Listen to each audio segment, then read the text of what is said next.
कधी काली एकत्र वाढलेले दोन भाऊ, एकाच अंगणात खेळलेले, एकाच थालीत जेवलेले आणि रात्री आईच्या कुशीत झोपताना एकमेकांशिवाय झोप न लागणारे भाऊ आज उघड उघड एकमेकांचे शत्रू बनलेले आहेत. त्यांच्यामध्ये दुरावा आला आहे. आणि कारण काय? तर फक्त एक जमीन, मातीचा तो तुकडा ज्यावर लहानपणी ते एकत्र खेळले होते. आज त्याच मातीच्या तुकड्याने त्या दोघांना वेगळं केलेलं आहे. आई कोपऱ्यात बसून रडते, बाबांचा फोटो भिंतीवरून पाहतो. घर मात्र शांत नाही. तिथे आता वादाचे आवाज आहेत. हे माझं आहे, ते माझा अधिकार आहे, ते माझं हक्काचं आहे. आणि यामध्येच हरवून गेली आहे भाऊगिरी.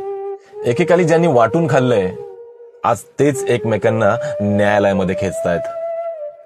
कागदावर हक्क जिंकतात, पण मनातून नातं हरतात.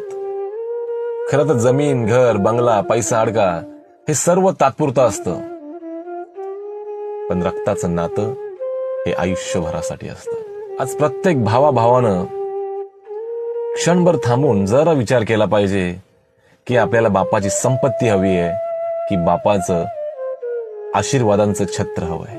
मातीचा तुकडा मिळवून तुम्ही श्रीमंत होऊ शकता, पण रक्ताची नाती गमावून गरीबच होता.